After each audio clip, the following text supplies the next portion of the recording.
嗨，大家好，很高兴呢，我们今天可以进行一次比较不一样的专访。这次专访对象呢是一位来自德国的酒庄，那它是来自法兹区，法兹是德国第2大的产区。那这个酒庄很特别，它不是以 Riesling 为主，它相反它是以 Pinot Noir 为主，这是也是他们所专长的，是来自我们法兹Schweigen 村的 F.Becker 酒庄。Welcome. Hello. Okay, so before we start the question, could you introduce yourself and what you have? Okay, so I'm Friedrich Wilhelm Becker from the Friedrich Becker Winery. I'm the winemaker in Friedrich Becker Winery since 2005. I'm the youngest son of Friedrich Becker, the let's say founder of the winery. As the winery has a very long tradition, I'm generation number 7. But we had a quite unpleasant interruption in the history of our winery because we are very close to the French border. And because of the Second World War, we had no wine bottling from 1944 to 1973.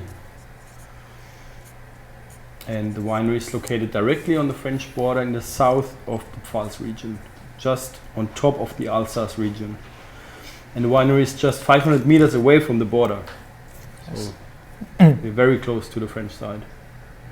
And for yourself, what's your experience before you really do the winemaking? Have you get any training in this kind of things? Could you? So I went to winemaking school when I was 16, so quite early, because I knew very early what I want to do. Yes, that's good. I knew very early that I want to become a winemaker and want to carry on the tradition of the family. Yes. Is that Geisenheim or? No. I was in Neustadt. I did 3 years of apprenticeship, okay. like in different wineries.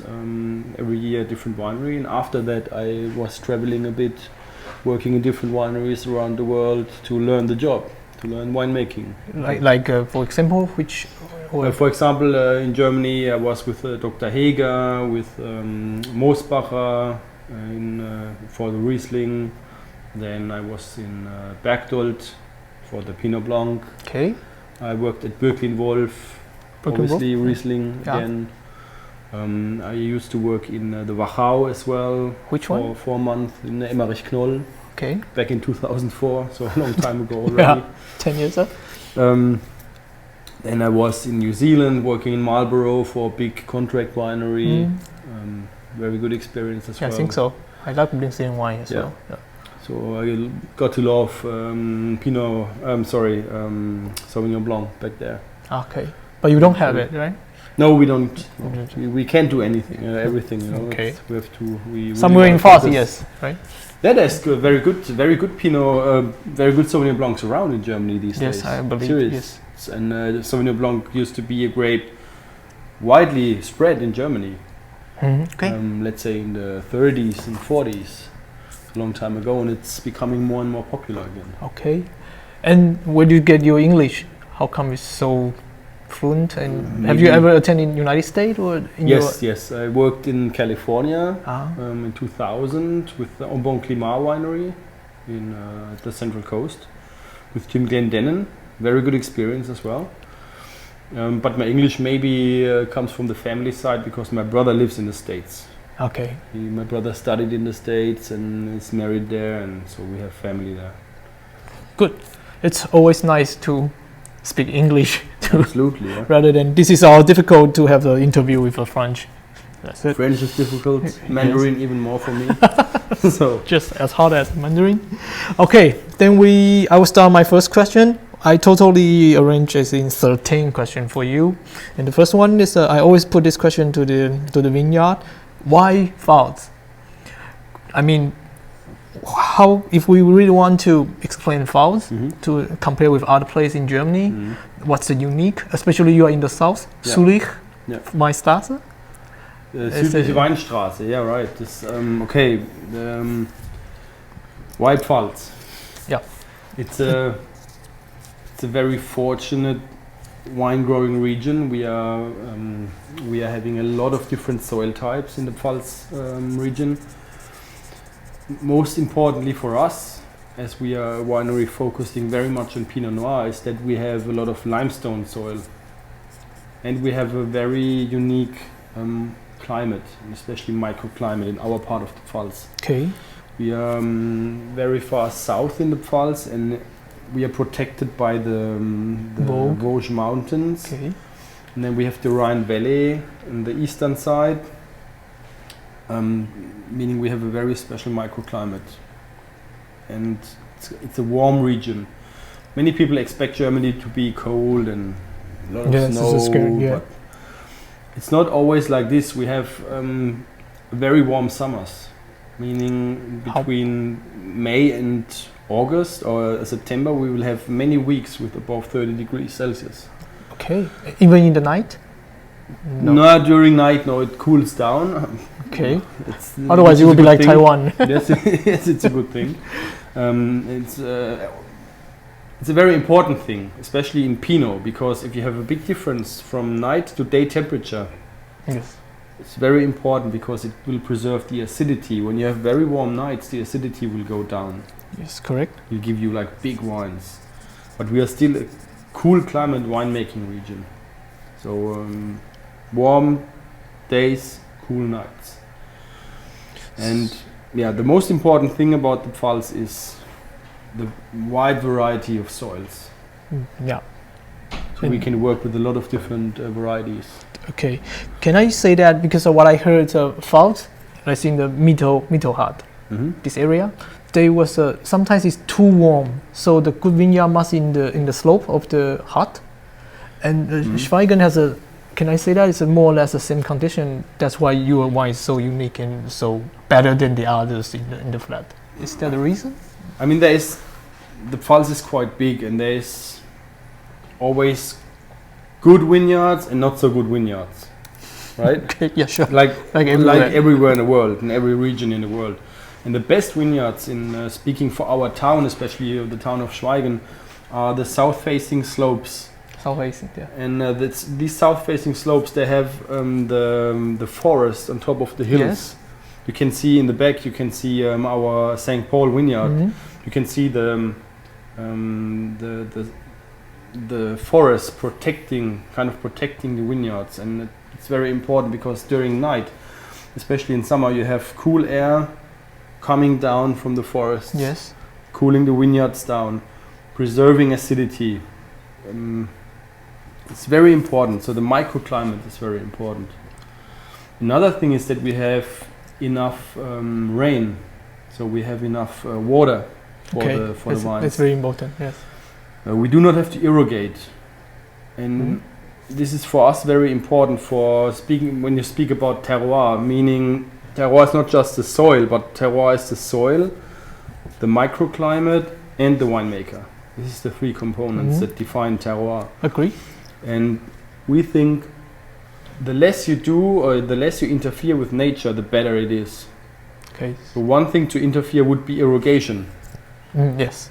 We would not like to do this, and we are fortunate enough not to have to irrigate.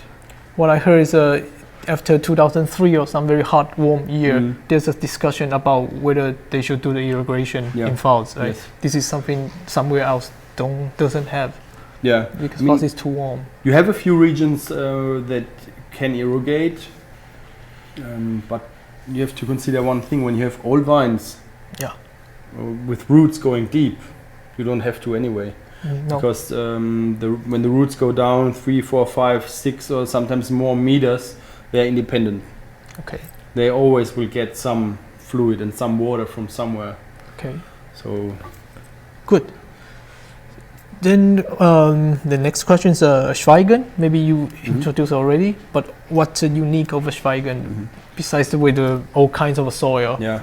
First of all, historically speaking, is Schweigen used to be, or how our town got founded.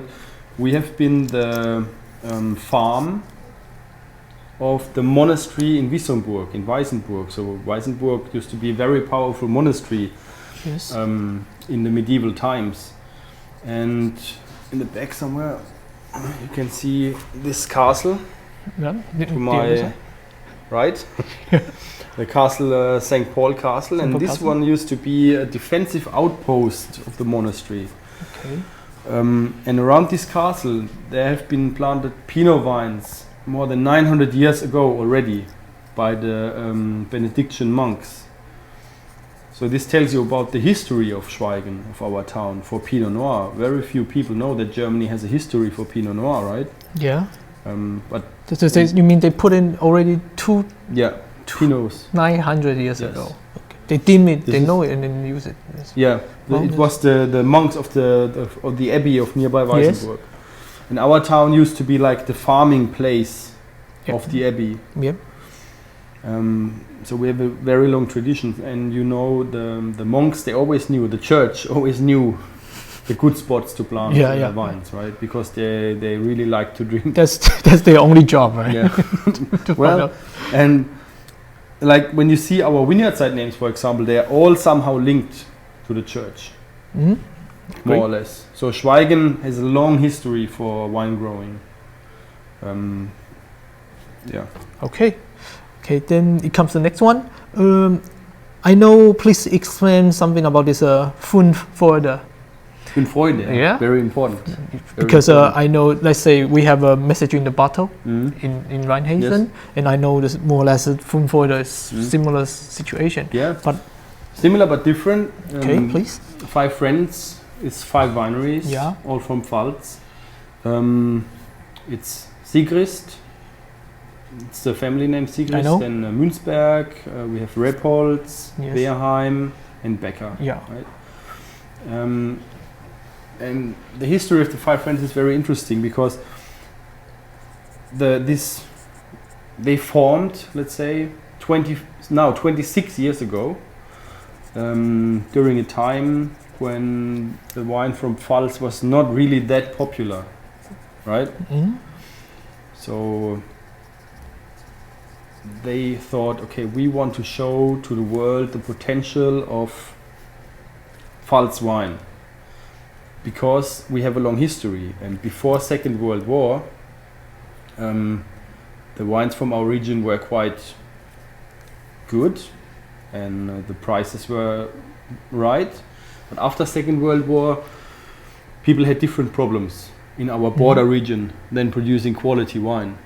So the Pfalz region after 1945 was more like a mass production area, right, where they produced cheap bulk wines, That's a Lieberlauch, nicht? stuff like that. It's Yeah. okay. The cheap wines, cheap and sweet. And it was very hard for people like my father and the other 4 to sell high quality wine because nobody knew about high quality wine from Pfalz. Okay. And their whole idea was to join force, to work together to make the Pfalz more popular, to show the world that there is very good wine growing in the Pfalz. Okay. And it was a very hard start 25 years ago. And the let's say revolutionary thing about the 5 Friends back then was that it was very uncommon for winemakers to stick together, Yeah. work together, share their thoughts, techniques, philosophies, secrets, if you want to call it. Back in the days, it was more like, "Oh, I don't want anybody to Yeah. know my. This my concept is secrets." only I heard in Germany, let's say, because it really share everything, right? This nowadays it's normal. Yeah, But nowadays 26 years ago, it was very, very unusual. And I believe, yes. nowadays you have a lot of other groups doing the same thing. Right? Yes. Like you mentioned Message in a Bottle in Rheinhessen, for example, but they came like 20 years Later. or let's say 15 years after that. Yes. Back then, when the 5 Friends started, it was really revolutionary. So Okay. they really like kind of set a trend, my father and his friends. And nowadays it's not just 5 friends, but it's like when we gather it's like 15 because the old guys are still there, of course. And The then- sons and daughters, they are Yes. there, and we still do the same thing, right? We join force, we work together, Yes, that's very nice. help each other. So So can I say if there's any common or there's a one leader in this group? I mean, the common means if I can say all of this fine winery, they are doing biodynamic probably or something with this kind of concept. Is there anything is common in between these 5? There's a few common things, but the one thing that is good for the group is that they are also different. Yeah, sure. That's also To very important.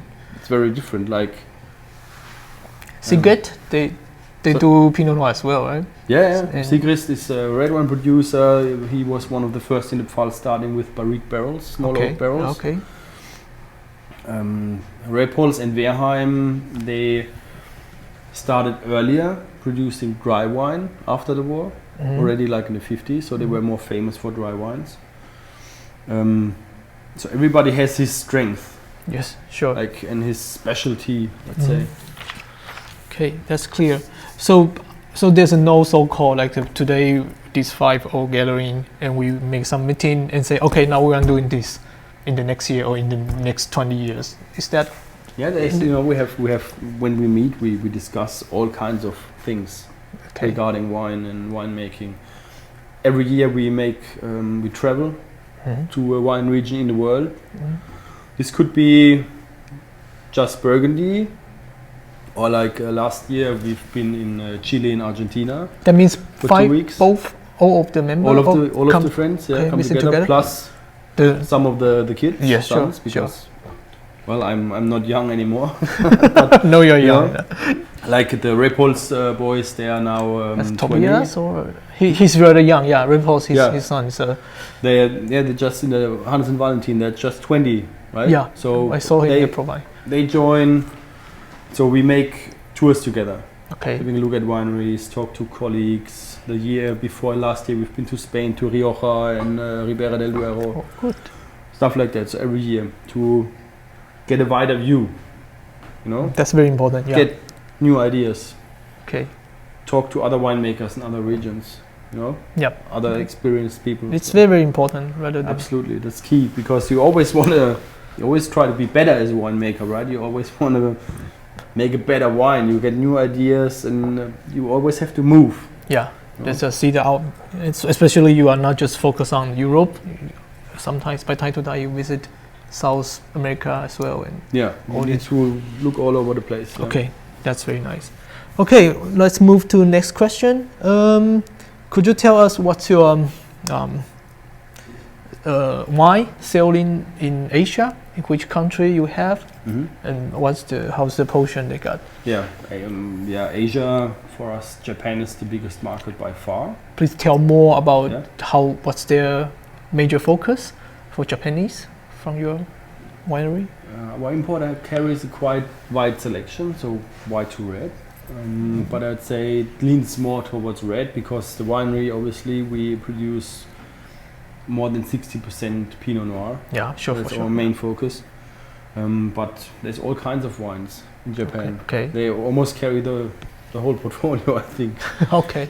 So, and we worked with them for many years already, with the Herrenberger Hof, very nice people.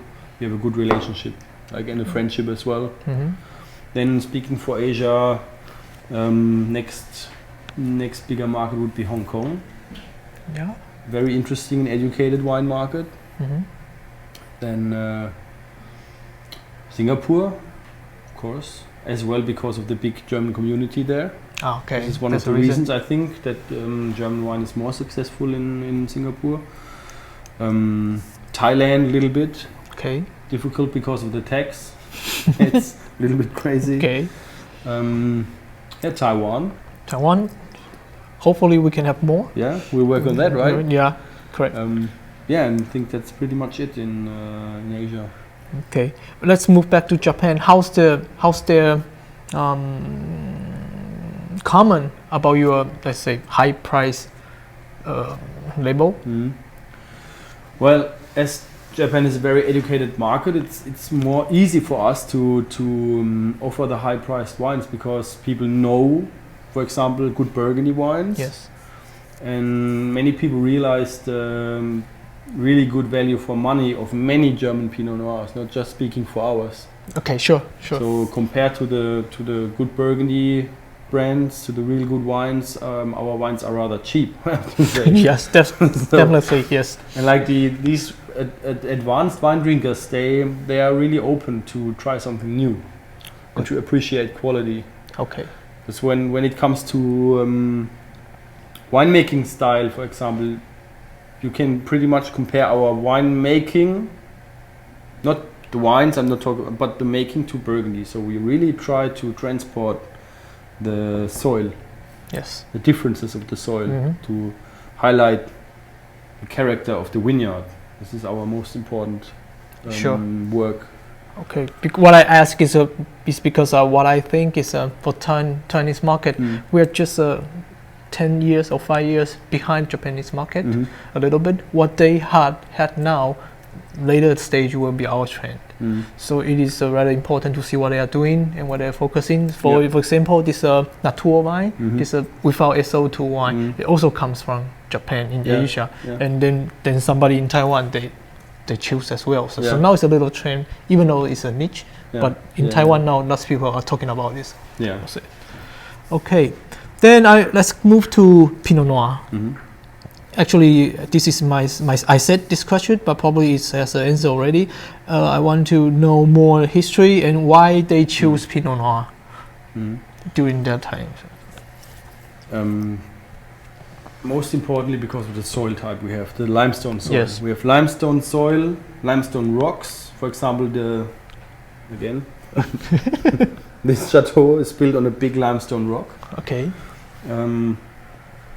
Solid limestone rock, and the differences in the vineyards is the topsoil. Sure. Yeah. So we have many different topsoils: clay, loam, sandy topsoils, heavy, light. And so you have the Pinot is the variety, I would say, that shows the character of the soil the best. It really reacts extremely to the soil and to the topsoil. Okay. When you have a Pinot growing here and then 200 meters away, same clone, same conditions, same winemaking, it will taste completely different. Yeah. Because it really shows and highlights the soil, where it's growing, where it's coming from. And this is what makes it so interesting. And these guys, the monks back then, they discovered that our town is privileged to grow Pinot. That's why so it's not you decided it, actually those monks already did it and just followed many years ago. But so it doesn't mean you still have some 900 old wine, right? No. Our oldest wines actually are planted in 1967. So now they are 50 years old, but still this is not like really, really old wines. Because you have to consider our history again. Yes. I told you that our town is very close to the French border. Yeah. The winery actually is 200 meters away from the French border. But the family for 7 generations owns the vineyards on the French side of the border. Sure. And the Alsace region used to be German, French, back and forth. Yes. At the moment it's French. Who knows? Who knows in the future? No, I'm kidding. But we are allowed to produce German wine on the French side of the border, meaning we grow the grapes on today's French side of the border, bringing the grapes back. Okay, coming back to history, we had this very unpleasant interruption because of World War II. Our town was close to the border. We had the French defensive line, the Maginot line in the south. We had the German defensive line in the north, so we are in the middle of it, meaning our town was completely leveled by the Americans in 1944. So my grandfather came home from war after 6 years and there was nothing left. Flat. So absolutely flat, nothing. They had really to start from scratch. And most of the vineyards were like it's still gone, destroyed. And then after 1945, the French said, okay, we don't want you Germans anymore working your vineyards on the French side, so on our side of the border. Stay out. Okay. And it was, they took away the vineyards from the German owners. But after a couple of years, they realized, the town of Weissenburg especially, on the French side, they realized, okay, well, somehow we depended on the tax money the Germans paid for the vineyards, right? Okay. Oh, yeah. This was one of the reasons Germany and France found an agreement to allow the Germans back in their vineyards again. Means the tax? You pay tax we pay the tax for the soil, and the vineyards we pay in France. Okay. So they got money from you? Sorry? They got money from us. That's why one of the reasons. other reasons were that the French needed water springs on the German side of the forest, and Okay. so they found So an it's like agreement, yes. it's like exchange. But back to the question of old wines and stuff. This is the reason why we do not have vineyards 100 years old or 80 years old. Because of they- war. After 10 years of not working in the vineyards, because from 1945 to 1955, Yeah. the Germans were not allowed to use the vineyards. Ah, okay. So And after 10 definitely years, it's so they- it's like gone. yeah. And then comes the next very important part. After the war, people were more looking to have more heavy topsoils, more easy to work in vineyards. Yes. So they planted all these vines more in the flats, in Agree. the Rhine Valley. Yeah. Right? Yeah. Heavier soil, more crop, Crops. more juice, more wine. Yes. More production. So a lot of the old vineyards, for example, around the castle, St. Paul. before of the war, the St. Paul Castle. Before the war, there was all around the vineyard, all around the castle was vineyards. Okay. So now there are some forests already. Now forests. So what I wanted to say is that the very good vineyards, they were not used anymore because the crop was so small and the slopes are steep. Yes. And my father knew about my grandfather's best vineyards, Okay. right? All the steep ones and the stony ones. And he said, okay, my father's grandfather, he knew, he was producing his best wines there. Okay. And my father knew that. And he said, well, we have to get hold of these old vineyards again, or all these soils. Just back. And he was buying more and more of these very good vineyards Yes. in the 60s and 70s. And when he did so, all the people in town were laughing at him. Yeah. You know, they were like, I heard this more or less the same Yeah, story from reports. yeah. They told him, hey, he's a crazy You're guy. What is crazy, he yeah. doing? There's not Yeah. much growing there. It's hard to work there. Yeah. and Too much effort and He's crazy, stupid. And then he was planting these stupid varieties, right? Like Pinot Noir, Pinot Blanc, Pinot Gris, Chardonnay. And everybody was like, well, he will go bankrupt in a few years. Okay. You know? Because back in the days, Pinot Noir was not that popular in the Pfalz. Okay. Not like before the war. It used to be the most What is expensive. popular? Back then it was Müller-Thurgau, Müller-Thurgau, okay. Kerner, like Portugieser, Yeah. where you can grow big grapes and sell a lot of juice. Okay. Very easy 1 liter. production, right? Okay. Yeah. Sure.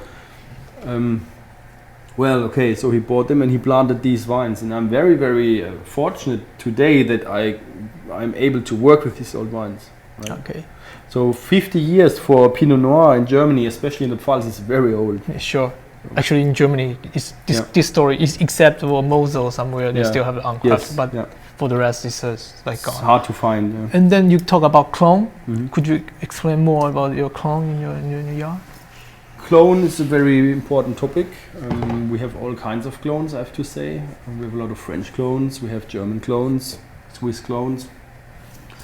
Nowadays, when we replant a vineyard or we plant a new vineyard, then we will use most likely Burgundy selections, the newer selections. What does that mean? I mean, the traditional Burgundy clones, they're very tight. You mean the grapes, the Mhm. fruit itself? The fruit, no, the grapes are very, the bunches are very Yes, tight, so yes. they're very easy to rot. To get the botrytis? Yeah. So the newer selections from the Institute in Burgundy, they are all Selection Marsal from very good vineyards, from Yes. the famous vineyards, but they select the clones with more looser berries. Okay. So they are not as likely to get rot when it rains during harvest. Yeah. And the big advantage of the German clones is that they're very loose. Okay. So they will not never rot, but they are far more resistant to humidity and everything than the old Burgundy clones. And what we do as well is we do our own Selection Marsal, meaning that we select vines that grow good fruit. Sure.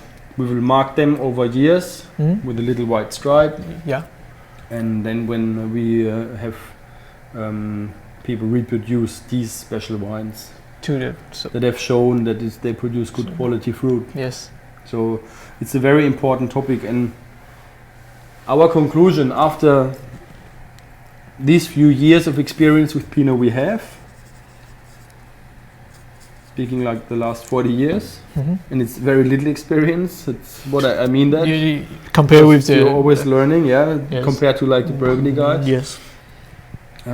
Our conclusion is that the vineyard and the soil is more important than the clone. Okay, good. So when we plant a vineyard, we always plant or try to plant different clones to have Mhm. a variation. And these clones get picked separately. So we keep them separate in the barrel. And you can never say this or that clone always is better than the other. Okay. In some years, clone X is better, and in others, Okay. clone Y or Okay. Y. You know, Yeah, it's it's always different. So it's always good to have a variation, and then in the end, you can use the best of both worlds. So, which means, because what I ask, because clone always bring people like me Mm. have a lot of imagination. Like, okay, he used some secret old German clone rather than somewhere else they don't have it. It is art on its own. It's true. It's a science on its own. Mm. But in the end of the day, Yeah. it's more important where the clone grows. Yeah, sure. That's another Because- issue. Yes. Some people consider, for example, the German clones to be low quality. Hmm. It depends.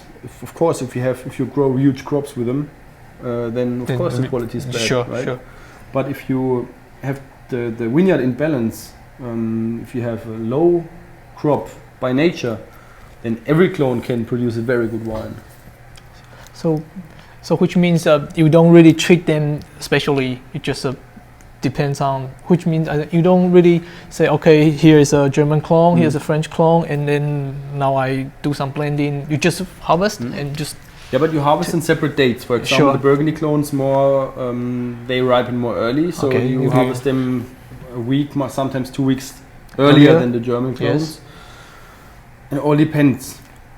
but they're just like a material you have and you mix Yes, up like yes. this, right? You keep them separate Sure. just for learning experience, Mm. see how the wines develop. Okay.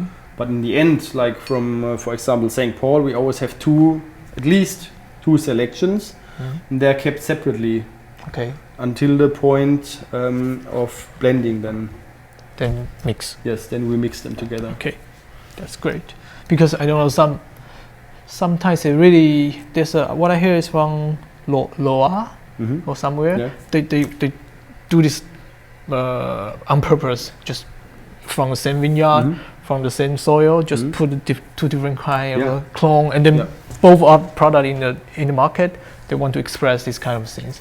Do you think Yeah, that's an that's- idea in the future? Because for me, Yeah. it's more like marketing things. Might be interesting, but in the end of the day, we already have, I don't know, like 25 wines in the portfolio. Yeah, don't have to It's- create more. And again, we want to highlight the vineyard, Okay, the soil, that's best. Yeah. I would say that's the most not important the thing. clones. Agree. Okay, so next question is it's like, what's your philosophy to treat Pinot Noir? Mhm. Because I read a lot from Japanese. Mhm. They introduce you Yeah. like this long and talk a lot. Mm. And what's your core thinking about Pinot Noir? And if I really want to compare it with Mm. Burgundy, let's say, any difference in between? First of all, it's important to know that our philosophy is that 95% of the quality comes from the vineyard. Okay. The vineyard is everything. The work in the vineyard is everything. You do a lot of work in the vineyard, but as little work in the cellar. That's the philosophy. Change the product, say, as little as possible. Right? Mm. For example, Yeah. you don't pump your juice, right? You use the gravity Gravity, yes, Yes. but this is almost normal for... for German. No, but But for you, Like- just like it's natural. I have to say, the production is quite low tech. We hand harvest, of course, everything. Then the grapes are being destamped, meaning like You taking remove away the stem. the berries from the stems. This is a machine. Then the grapes fall into a bucket, and then Yes. we dump the bucket into the fermenters. Did you sort it before? Sorting table before you? We have sorting tables. In difficult years, we will do this. Okay.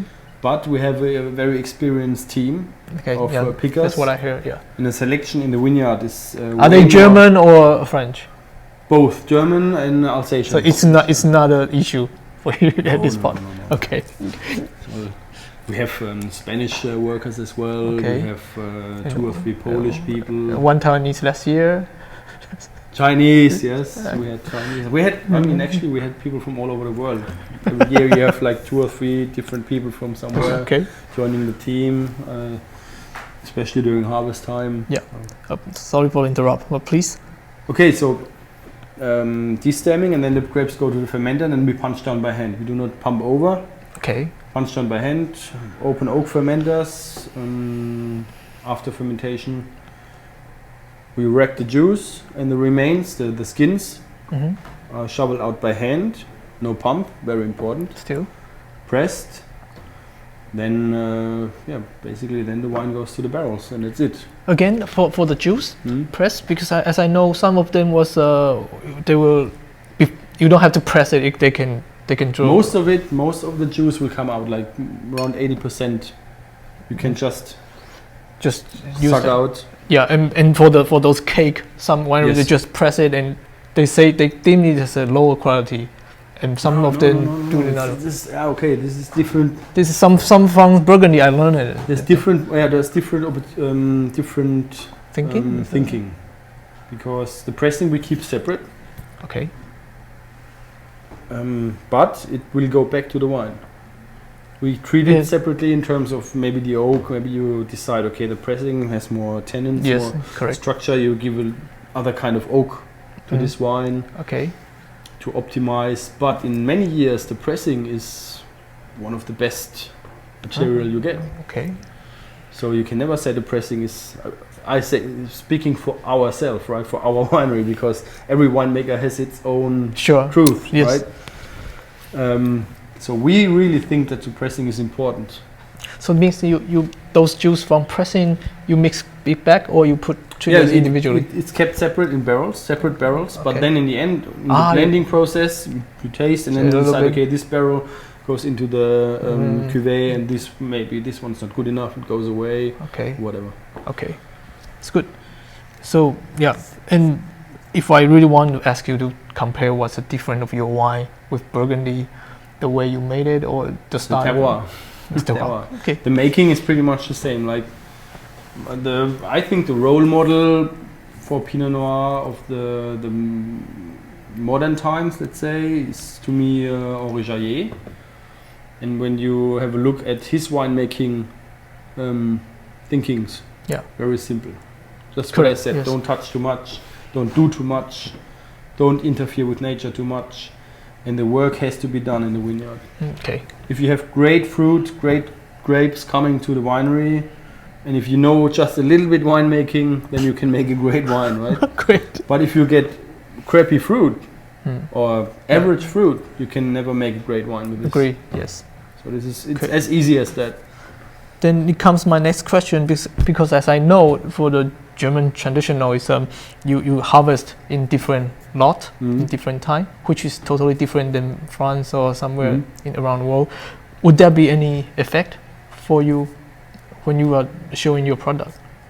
No, I mean compared to Burgundy, we are maybe because you have 10 or 14 days you later. have more. I mean, you have more material to choose. Like harvest the first day, harvest the second day, like this. But this is something somewhere else they couldn't have this kind of condition.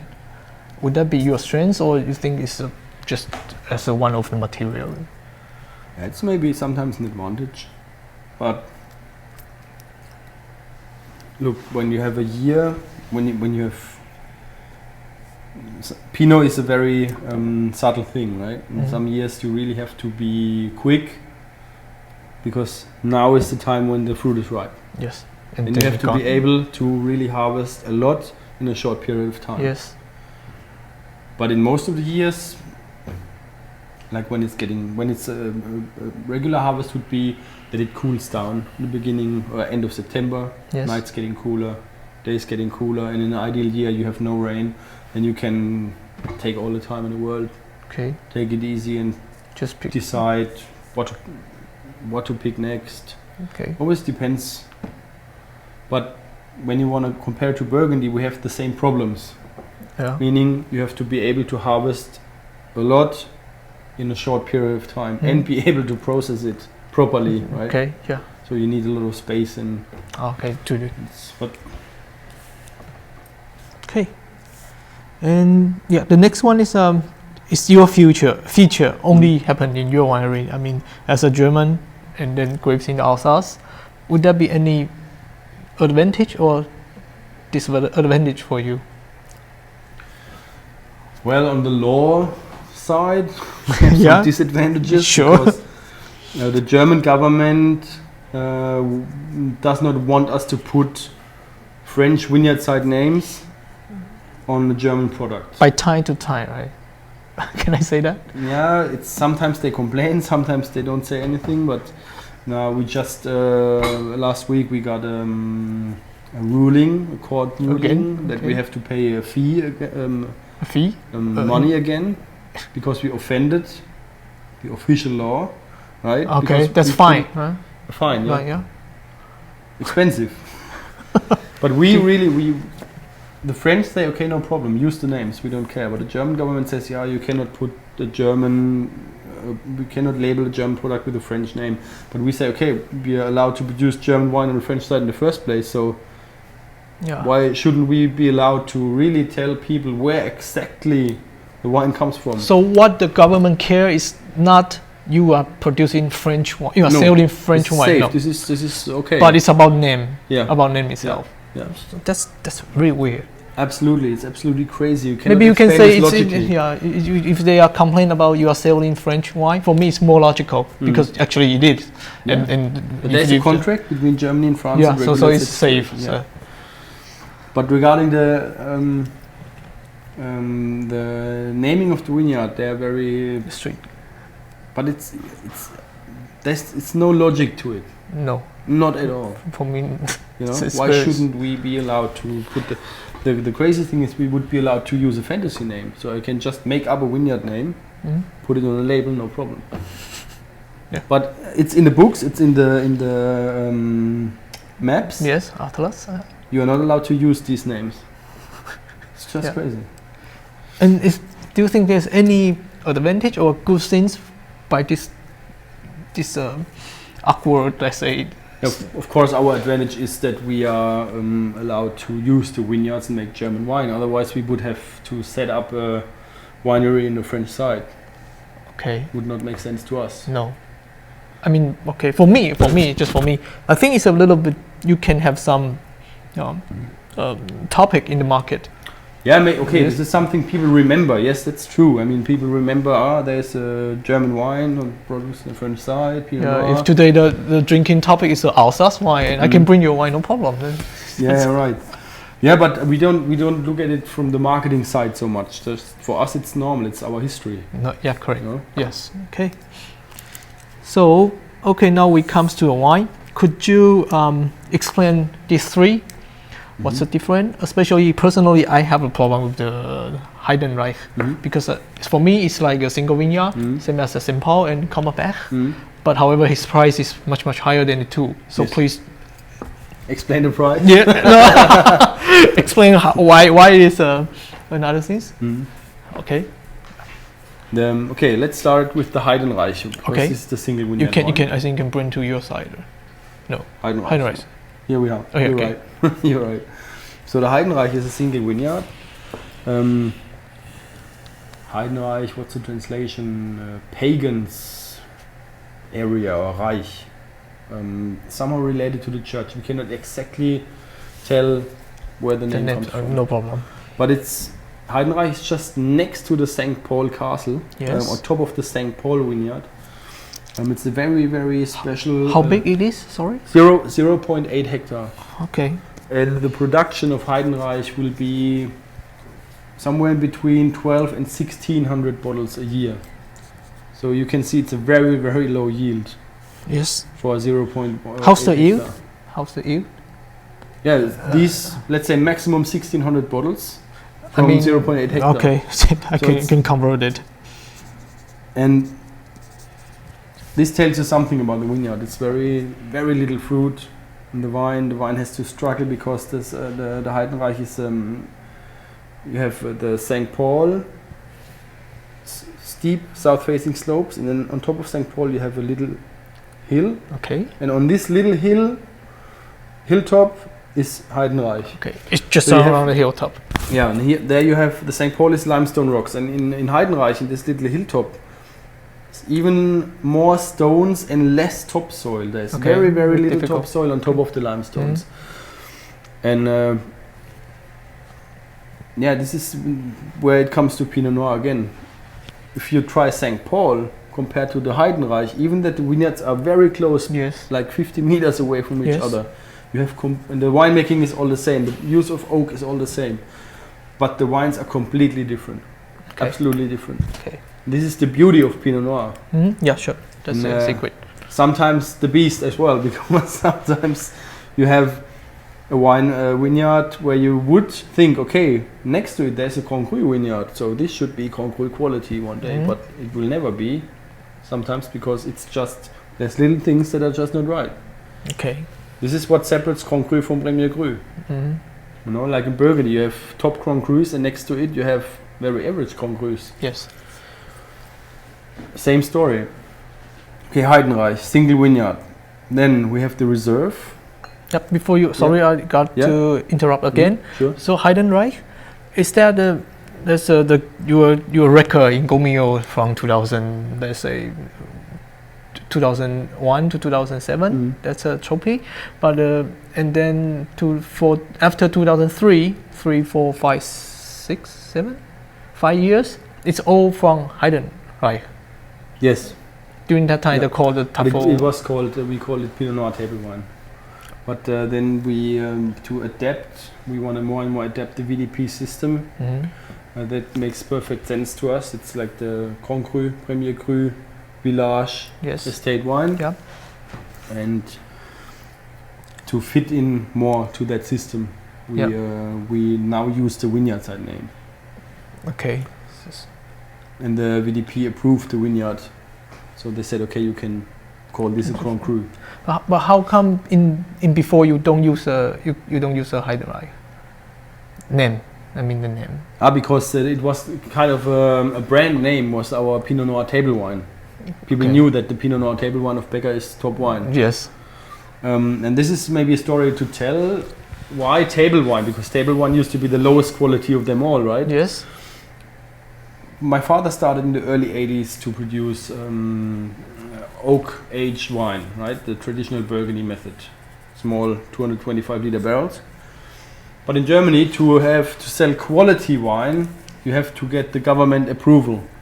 So you have a tasting panel, you send the wine to the tasting panel, and they taste the wine and they give you the approval and say, okay, here, this is your government number. Okay. But for this wine my father was producing from the small oak barrels, they wouldn't want to approve. You mean the AP number? Mhm. So AP. Right, AP number, genau. Yeah, they don't want to.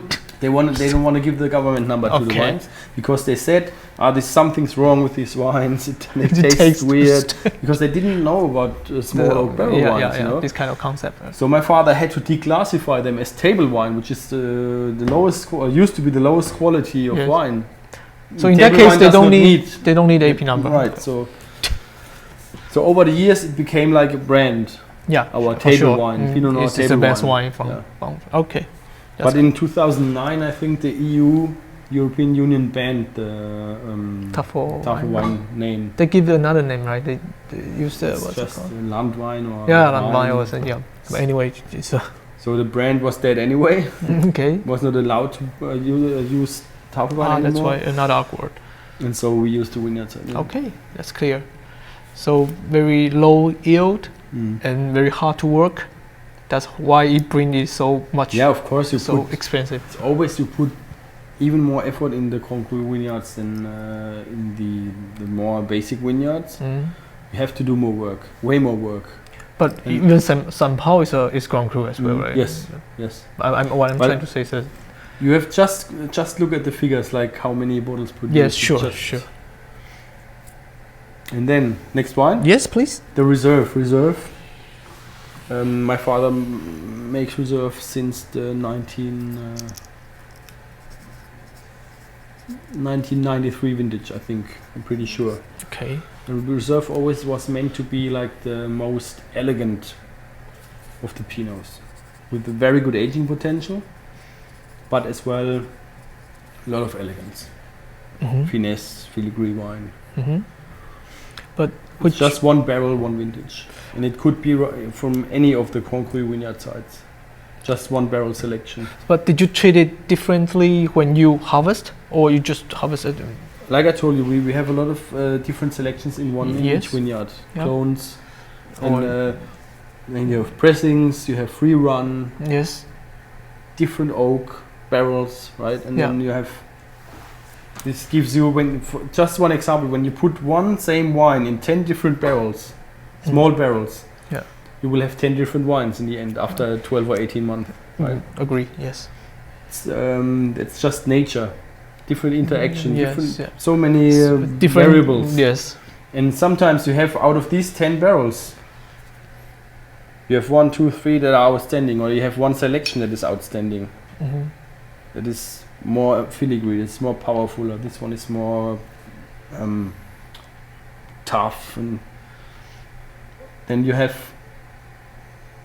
just very completely different wines.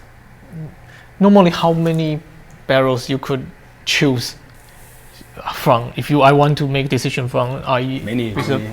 as You can count. the free run and the pressings as It's well. So many different lots, Yes.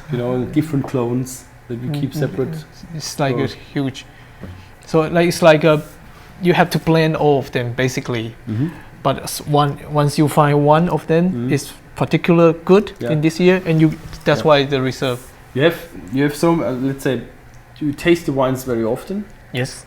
and we taste with other people as well, not just like my father and I, but we invite other people like critics, journalists, whatever, and wine fanatics, like Burgundy lovers. Okay. So we taste blind, Or blind.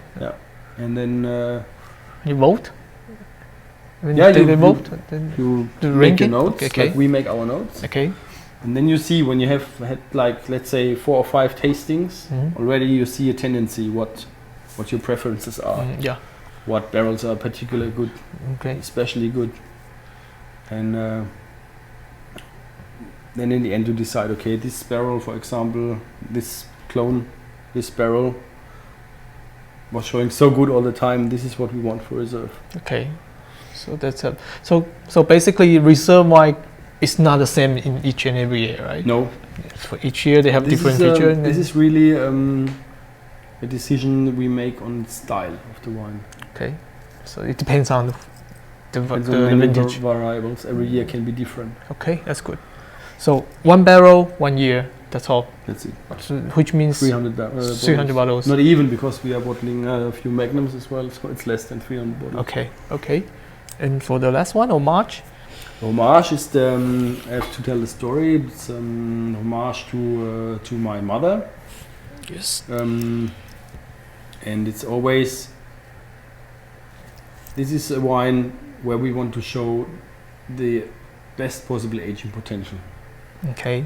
It's a wine. It's meant to age for many years. Where we want to show what German Pinot Noir, or German Pinot Noir from our winery, is able to do and capable of doing in terms of aging, Yes. nicely aging. So is that any different?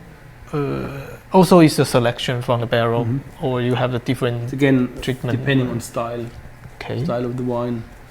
Sometimes you have, for example, when you have one vineyard, you have, let's say, the biggest selection of this vineyard. You divide.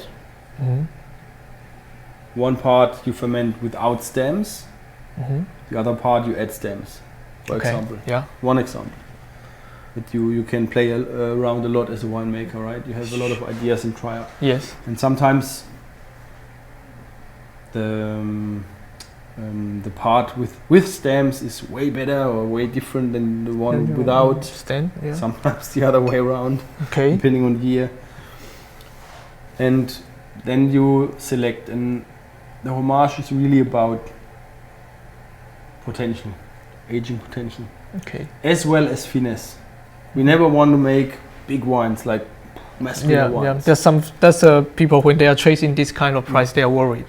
If Yeah. you're like very a strong master, and then It's always, we call it, the perfect Pinot would be like an iron fist in a silky glove. Yeah, sure. You need the power, of course. You need Yes. a core, Yes. but as well you need the elegance, the finesse. Pinot is about finesse and elegance. Okay.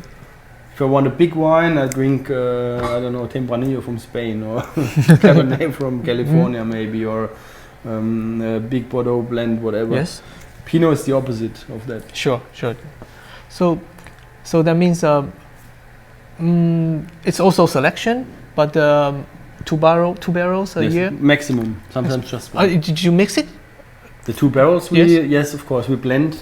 Because when you would make 2 bottlings, you will have 2 different wines. Correct. Yeah. So eventually, that's my question. I'd Yeah. be a little bit confused. Yeah. So you still mix it, but the Yeah. target is the most potential for aging. Yes. But not a monster of the. No. The opposite of a monster, but Okay. With the potential of Yeah. aging. Yeah. Good. Okay. I think that's all my question about these 3 type of wine.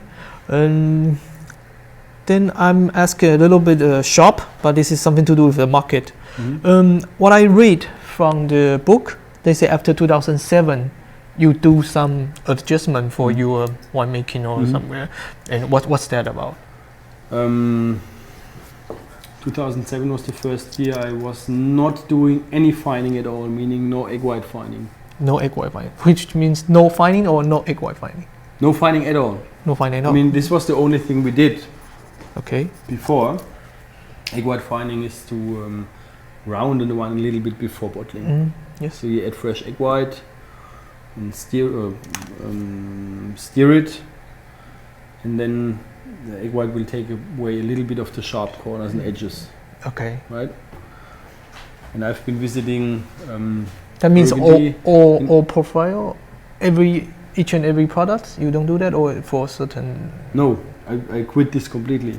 So Because I can tell you the story why I was in Burgundy in 2009, early 2009, and we were tasting a lot of Pinots, and this was the time when we were just about to make our cuvées at home, yeah. right? And then I tasted in very good estates in Burgundy, and realizing that these wines already after bottling are way more edgy and sharp than our wines, and we were discussing how much egg white we are going to use. Then I said, no, wait, let's just stop this completely, because egg white. our wines are already more round, more. So we do not need them even more rounder. So let's keep the edges that the wines have, right?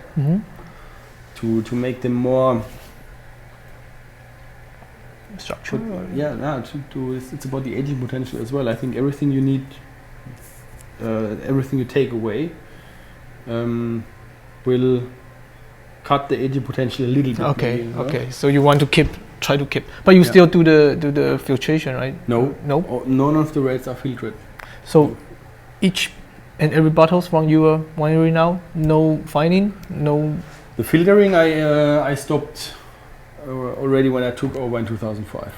Okay, just stop it. But my father was already bottling wines without filtration, but some he was filtering.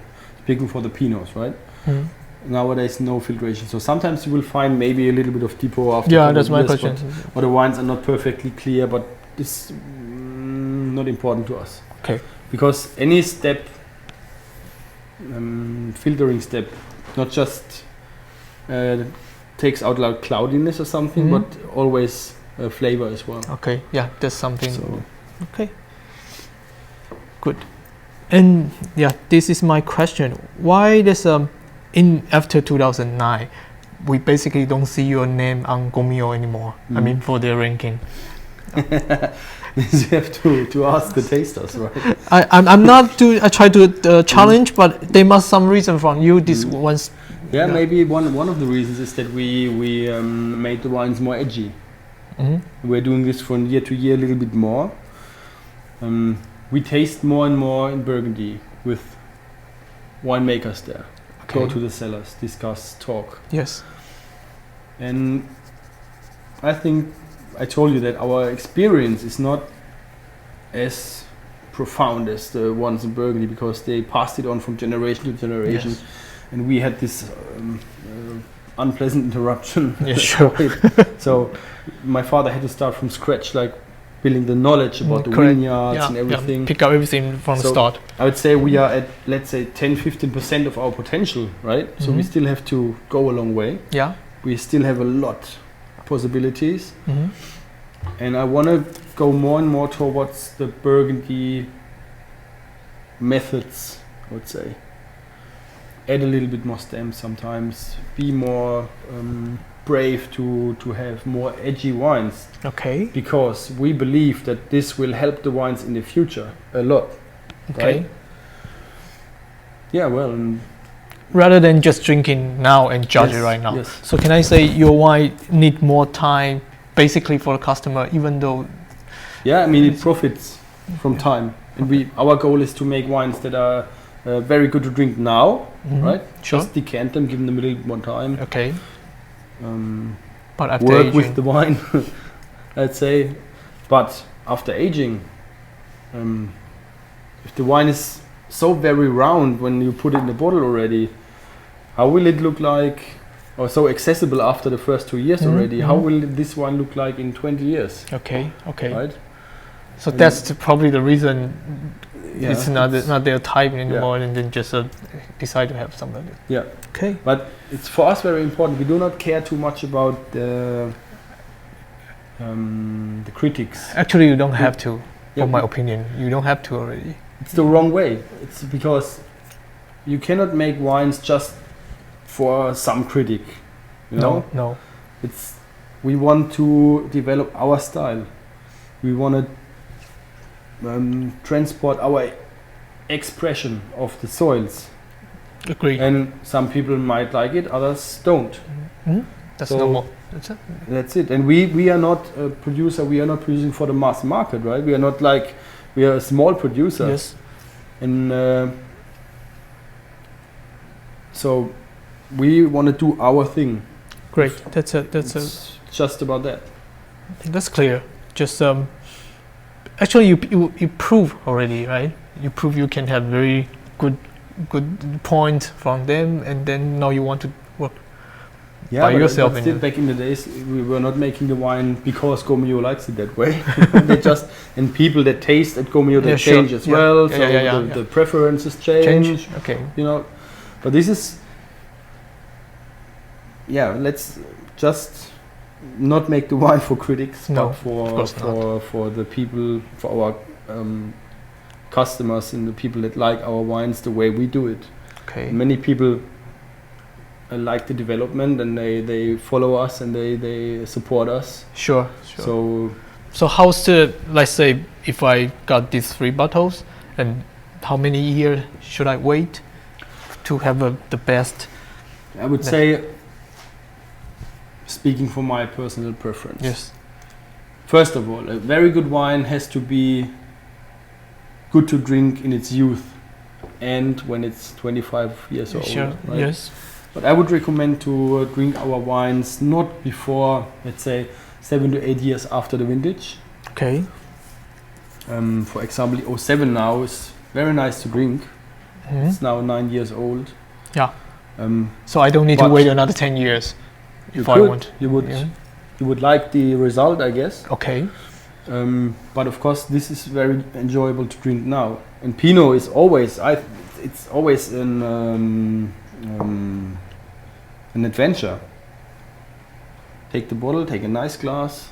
Do please not decant it. Mhm. Have the experience of having the wine developing in the glass. Yeah, it's an your adventure. time. I agree. Yes, Not Just- stick to the wine. It looks weird to people, but you know. but it's like Just- dialogue. Yes. Yeah, you know, observe it like over a couple of hours Okay.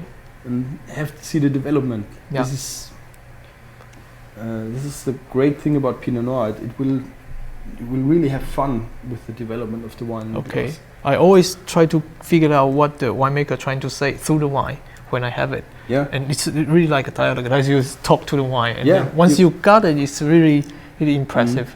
Yeah. It's one of the greatest things to do with friends winemaker friends, because we always look from different winemakers, look from different perspectives Yes. to the wine Yeah, than yeah. wine lovers. Yeah. I mean, we're wine lovers as well, but you always have different angles to look at. Yes. So you think and you make up your mind, you develop different ideas, and then maybe you have a great wine, and then a couple of weeks later or month later you meet the winemaker or you visit him and you say, hey, I had this wine and what did you do, and you know, this is... That's precious. Okay, so last two questions.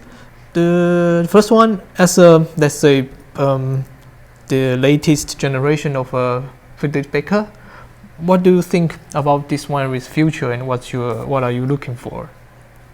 Looking for my son to take over one day.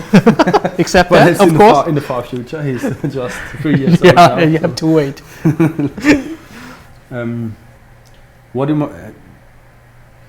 What I'm working on, and what I hope that my son will carry on, because we're just in the beginning, that one day maybe people will realize, okay, this is when they have a blind tasting in wherever, Hong Kong or somewhere, when that they say, this can be or could be a St. Paul from F.Becker, or this can be a Heidenreich or Kammerberg. I like it. I like that.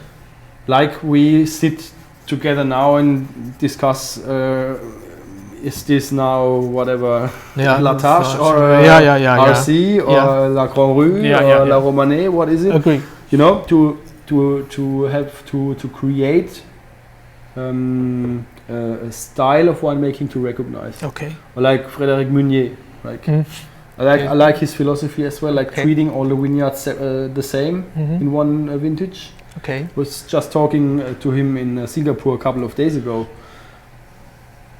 So this is the way to go, to express soil. That one day, maybe in 50 years, people will recognize, okay, this can be a St. Paul. Yeah, this could be Kammerberg. But a long way to go. Still.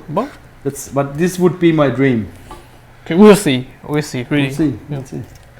Okay, for the last one is, could you say something for those people who likes German wine? Or German Pinot? First of all, thank you very much for supporting something like German wine, especially supporting German red wine. Buy some of the wines and put them away. Maybe they're valuable one day. Who knows? That's how I put on I told them you should buy it now. There's still, I have to really say, like the German, especially German Grand Cru wines, white and red, they are highly underpriced when you compare them to the international market.